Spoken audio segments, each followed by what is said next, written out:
안녕하세요. 잘 지내셨어요? 네, 저도 잘 지냈어요. 지난번에 이야기했듯이 이번에는 영남일보 잠깐 볼게요. 2022년 영남일보 신춘문예 당선작과 심사평을 통해서 우리가 배울 점을 찾아보도록 하겠습니다. 영남일보 시 당선자 고양이 무늬로 웃는 연습하기. 고양이 무늬로 웃는 연습하기. 손연후. 노란색 상자 안에 털실 뭉치 좋아하는 고양이를 기르는 일. 누구나 동그란 노란색으로 웅크려본 날들 있었지. 쉼표 모양 씨앗처럼 고요히 꿈꾸는 연습. 감자야 하고 부르면 눈이 동그래져서 딸꾹하고 딸기향 나는 감기에 걸린 것 같아. 당신 넥타이에도 딸꾹거리는 딸기가 묻었어.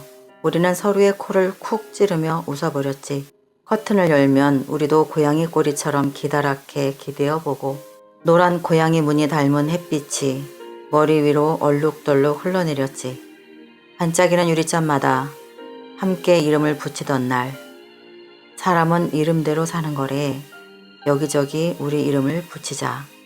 우리는 감자 눈동자 속에 살고 유리잔과 식탁보, 넥타이, 구두에도 살고 사람들 와르르 모였다 흩어지는 보도블록, 횡단보도에도 길쭉하게 누워있는 거야. 수많은 버스 차창 손잡이에도 상냥한 고양이 키스처럼 토닥토닥 흔들리고 있는 거지. 하늘이 자몽즙 같은 노을빛으로 젖어들면 기다란 빨대권에 눅눅해진 하늘을 보글보글 휘저어 볼래. 볼을 삐죽 부풀린 거품들 퐁퐁 터지고 풀익은 노을 냄새 싫어하는 감자는 자꾸만 빨대를 타고 기어오르고 잭의 콩나무처럼 하늘 위로 쑥쑥 자라나는 노란색 빨대를 올려다 봤지. 높이, 더 높이. 어느새 굵어진 줄기에서는 샛노란 꽃잎들이 우수수 쏟아져 내렸어. 날마다 눈부시게 타오르는 구름 위로 훨훨 날아가는 꿈을 꿨어. 감자는 점프를 잘했고 우리는 고양이 무늬로 웃으며 서로에게 손을 뻗었지. 하늘에서 빨간색, 노란색으로 뒤섞여 열리던 우리의 기다랗고 사랑하는 미래들. 감자에 대해 말하자면 먼저 사랑에 대해 말해야 해. 우리는 노란색이었고 커튼을 열면 유리잔마다 함께 반짝이며 살아있었지. 우리는 씨앗처럼 가벼워 이 계절 어디로든 갈 수 있다고. 늘씬한 고양이처럼 숨차게 달려보지 않겠니? 매일 밤 노란색 상자 안에서 우리는 털실 뭉치처럼 동그랗게 몸을 말고 있었고 통통 고양이 발소리 다가오자 우리는 눈 맞추며 함께 큰 소리로 웃어버렸어. 네. 이 시에서 여러분이 한번 참고해 볼 만한 것들은 어떤 게 있냐면 딸꾹, 딸기향, 감기에 걸린 이런 것처럼 초성이 반복되고 있어요. 그죠? 유희, 언어 유희가 몇 곳에서 보여지고 있죠. 딸꾹하고 딸기향 나는 감기에 걸린 것 같아. 그죠? 그 다음에 딸꾹거리는 딸기가 묻었어. 코를 쿡, 기억의 연장선상이죠. 반복. 딸꾹거리는 딸기, 그 쌍디귿 된 발음의 반복. 딸과 딸의 반복. 딸꾹, 쌍디귿과 쌍기역의 반복. 그런 것들. 그 다음 밑에 1년, 2년, 3년, 4년, 5년, 6년을 보면은 보글보글 휘저어 볼래, 볼래, 보글보글 볼래. 이렇게 초성이 반복되고 있어요. 이런 것들이 언어 유희를 살려내는 부분들이죠. 그리고 여러분이 참고를 하나 더 한다면 1, 2, 3, 4, 5연에서 둘, 넷, 5연에서 하나, 둘, 셋, 넷, 다섯 5연 5행에 보면 우리는 감자 눈동자 속에 살고 유리잔과 식탁보, 넥타이, 구두에 살고. 자, 유리잔, 식탁보, 넥타이, 구두, 나열성이죠. 그죠? 이런 나열성의 문장을 여러분이 써야 되는 경우가 오죠. 이런 나열성의 문장을 쓸 때는 가능하면 중간쯤, 시의 중간쯤에서 사용하는 것이 좋아요. 네. 너무 앞에서 나온다면 그것도 부자연스럽고 너무 뒤에 가서 나오면 그때는 이미 시가 어느 정도 시로서 사명을 다하고 울림도 다 보여주고 마무리 단계에 가는 지점이기 때문에 이런 나열성 문장은 너무 앞에 가 있거나 너무 뒤에 가 있으면 굉장히 부자연스럽고 그 시가 부드럽게 연결되기에는 무리가 따르는 것입니다. 아시겠죠? 그러면 오늘 언어 유희 한번 참고해 보시면 좋을 것 같고, 나열성 다시 한번 기억하세요. 나열성 문장을 시에서 쓴다면 너무 앞부분이나 저 뒷부분에 쓰지 않는다. 중간쯤에서 부드럽게 자연스럽게 넣는다. 요거 참고하시면 좋을 것 같아요. 그죠? 자, 그 다음 심사평 한번 볼게요. 영남일보를 통해 본 심사자 관점에서의 교훈과 우리가 배울 점. 응모작이 갖춰야 할 점. 첫 번째, 차분히 끌고 가라. 차분히 끌고 가라.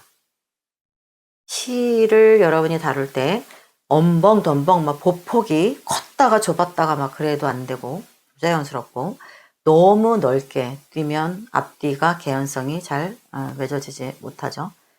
또 너무 촘촘하게 가면 지루하고 답답하죠. 시가 쭉쭉쭉 빠져나가야 되는데 꽉 막힌 어떤 그 고속도로 명절쯤에 병목 현상 같으면 그 시를 읽기에는 참 답답하고 힘듭니다. 그런 것처럼 여러분이 시를 끌고 갈 때는 처음부터 속도나 그 서사적인 보폭을 감안하고 반영해서 잘 차분하게 끌고 가면 읽는 이로 하여금 심사자나 독자로 하여금 신뢰를 줍니다. 편안함을 주죠. 읽기가 편안해야 그 시의 몰입을 자연스럽게 할 수 있어요. 그래서 심사자나 독자가 차분하게 어디에도 거추장스럽거나 덧걸리는 거 없이 차분하게 시를 따라갈 수 있도록 여러분이 문장을 안정적으로 쓰는 것도 중요합니다. 그 다음 두 번째, 보이지 않는 부분도 잘 매만져라. 지난번에 제가 여러분이 태고가 마음처럼 안 되는 이유 몇 가지 얘기했죠? 그거와 연결해서 이 부분을 한번 이해해 보시기를 바랄게요. 보이는 곳은 당연히 고치죠. 당연히 고쳐야만 하고, 그런데 보이지 않는 부분도 잘 매만져라. 그것은 무엇을 이야기할까요? 여러분이 태고를 할 때 단발성으로 한두 번 보고 휙 고치고 끝 이렇게 하면 안 돼요. 그때 안 보인 것이 여러분이 한동안 다른 일을 하는 동안 여러분을 헹군 다음에 다시 시간이 지난 후에 그 시를 열어보면 여러분이 그때 당시에 보이지 않았던 그런 부분들, 거친 거 아니면 표현이 덜 됐다거나 날것이라거나 기문이라거나 그런 것들이 다시 보입니다. 다시 보여요. 그러니까 여러분, 태고는 평생 하는 거라고 제가 이야기했죠. 태고는 수시로 계속 해야 됩니다. 태고는 할수록 시가 좋아져요. 여러분이 그거는 많이 느끼셨을 거예요. 아셨죠? 그래서 보이지 않는 부분도 매만진다. 깔끔하게 읽고 또 읽고 하면서. 세 번째, 전체적으로 글에 생기를 불어넣어라. 글에 생기가 들어간다는 것, 살아있는 기운이죠. 이 시 참 살아있다. 살아있다는 건 어떤 걸 이야기할까요? 톤이 너무 다운되지 않고 너무 칙칙 늘어지지도 않고, 그죠? 그렇다고 아주 한물간 올드한 서사도 표현도 아니고, 상큼하고 동원된 단어들도 젊고 한문 용어 같은 경우도 많지 않고 또는 없고, 또 그 시에 등장하는 주인공, 시적 화자의 연령층이 더 젊고, 그죠? 거기에서 다뤄지는 이야기도 굉장히 과거 전통적이거나 그렇지 않고 정서가 고령인 사람들이 선호하는 그런 어투, 그런 어법이 아니고 요즘 청년들의 사고에 청년들이 원하는, 바라보는 그런 지향점 같은, 그들의 선호하는 것 같은 그런 어투나 이야기도 한번 다뤄보면 시가 훨씬 젊어지겠죠. 네 번째, 현실 묘사 능력을 보여줘라. 공모전은 자기가 가장 잘하는 것을 기탄 없이, 미련 없이, 후회 없이 보여줘야 되는 거예요. 올림픽이랑 똑같죠. 경기니까, 경기예요. 그렇기 때문에 적당히 남들이 날 좀 이상하게 볼까, 내 시기 좀 이상해지면 어떡하지, 그런 생각 하지 마시고 여러분 시에서 그 짧은 순간에, 그렇잖아요. 왜 실기 시험 같은 경우도 있죠. 대학에서 또는 다른 데서 그 짧은 그 주어진 시간에 본인이 갖고 있는 장점을 아주 아낌없이 보여줄 수 있어야 돼요. 그러니까 여러분이 작품을, 공모전을 당분간 할 분들은 한 작품 한 작품이 정말 반짝반짝 할 정도로 고치고 다듬고 해야죠. 누가 봐도 그 작품 정말 탐나도록, 정말 감탄할 수밖에 없도록 다듬으셔야 됩니다. 그래서 현실 묘사 능력을 보여줘라. 이것도 마찬가지죠. 시가 묘사이고 비유고 상징이잖아요. 그죠? 언어로 된 그림이고. 그러니까 여러분이 나레이션 하듯이 줄줄줄줄 그냥 늘어지는 문장을 넣을 것이 아니고 간략하게 탄성적으로 탄력 있게 묘사로 보여줄 수 있어야 되겠죠. 묘사는 문장이 짧죠. 설명하는 것은 길죠. 예. 5번. 때로 유머러스하고 시니컬한 시쓰기, 보너스 받는다는 것도 여러분이 잊지 마세요. 때로는 유머러스하거나 시니컬한 그런 시는 공모전에서 보너스 점수를 받을 수 있다. 6번째, 삶의 어둠과 우울을 들어 올리는 힘이 필요하다. 삶의 어둠과 우울을 들어 올리다 라는 건 뭘까요? 들어 올린다. 이겨 넘는 거죠. 이기고 넘어가는 거예요. 그러니까 삶의 어둠과 우울에 깔려서 버벅대는 것도 아니고 적당히 어깨를 나란히 하면서 비슷하게 가는 것도 아니고 그 자체를 들어 올린다는 것은 이미 능가하는 거죠. 삶의 어둠과 우울을 능가하는 힘, 즉 시적 세계관에서 새로운 쪽으로 방향을 끌고 간다거나 묘사나 그런 비유나 상징에서 굉장히 지금까지 본 적이 없는 아주 새로운 영토를 발굴해서 보여줄 수 있는 힘이 있다면 그런 것들이 다 삶의 어둠과 우울을 들어 올리고도 남는 그런 시선을 집중받을 수 있는 그런 테크니컬한 것들, 그런 것들도 그 시의 에너지로 작용할 수가 있습니다. 그런 것들이 삶의 어둠과 우울을 들어 올리고도 남는 그런 역반전의 힘이 될 수도 있죠. 그죠? 자, 그 다음에 응모작이, 자, 지금까지는 응모작이 갖춰야 할 점이었어요. 그럼 이제는 응모작이 주의해야 할 점도 있어요.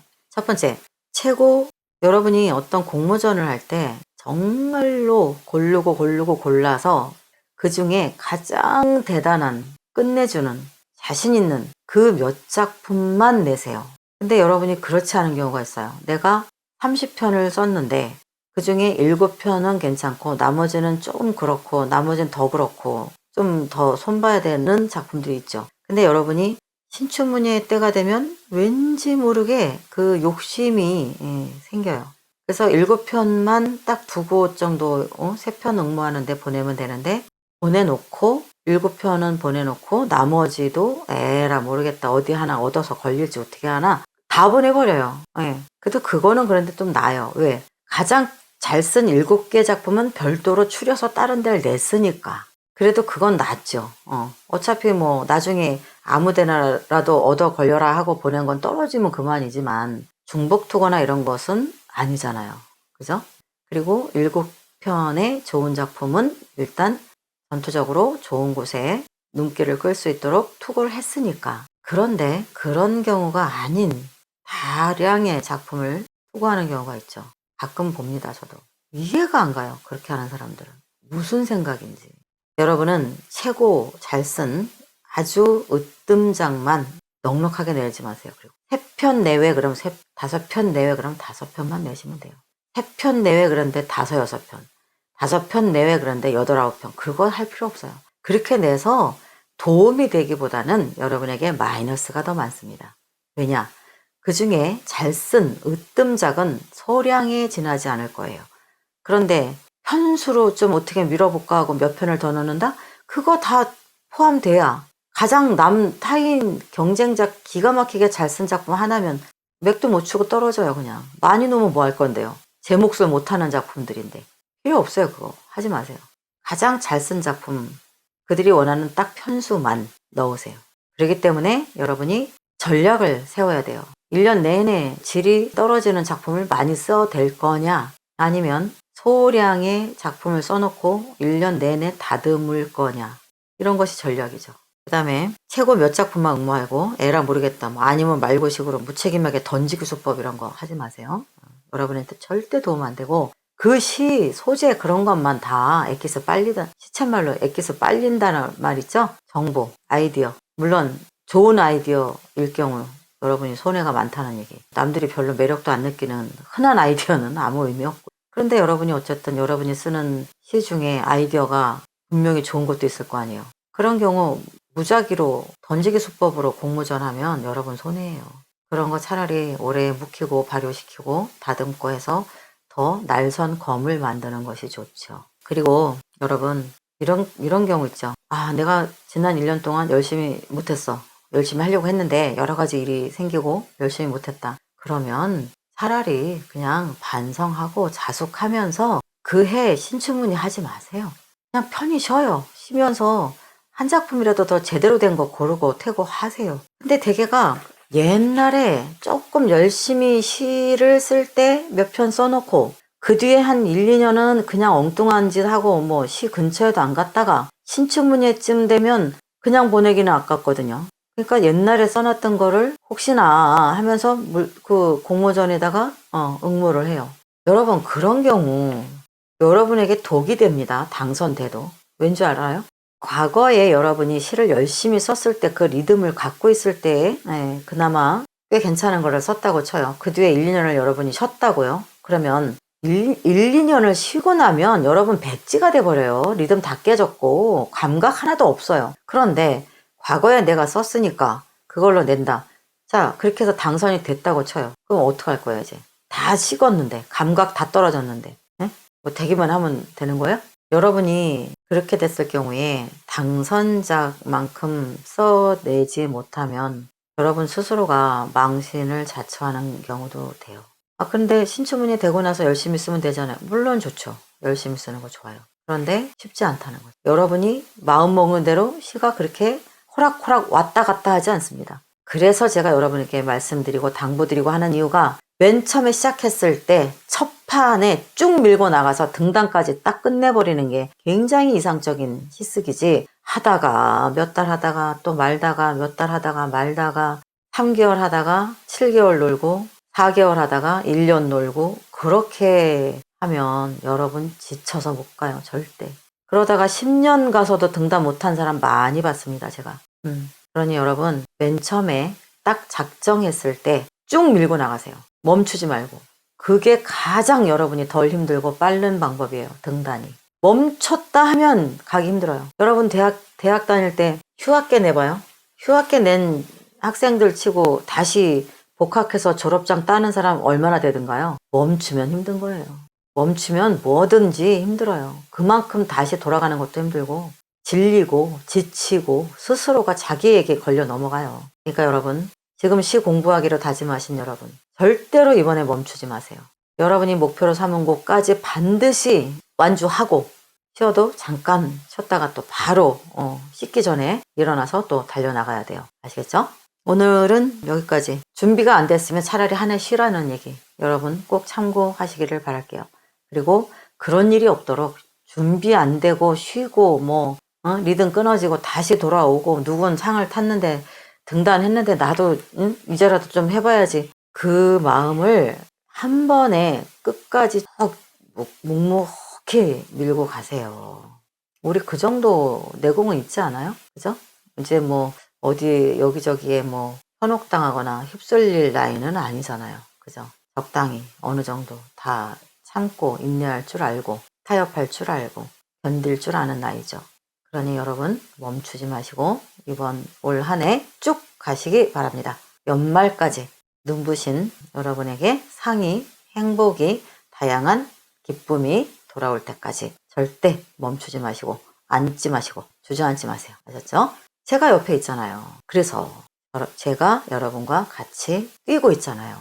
그래서 제가 여러분 손잡아주고 있고 끝까지 견뎌보시고 우리나라의 문화 발전을 위해서 여러분이 훌륭한 시인들이 다 되시길 바랄게요. 아시겠죠? 오늘은 여기까지 할게요. 여러분 수고하셨어요. 감사합니다. 저는 시와 소설을 쓰는 김명희였습니다. 좋아요, 댓글, 공유 많이 부탁드릴게요. 후원도 많이 부탁드립니다. 여러분 안녕. 수고하셨어요. 다음에 만나요. 사랑해요.